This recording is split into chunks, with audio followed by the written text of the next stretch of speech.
қара тойлаған айдын шалқар көл сұлу өзгеден де ең сұлу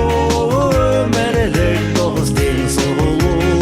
өзім сүйіп ұнатқан бәрінен де сен сұлу сен сұлу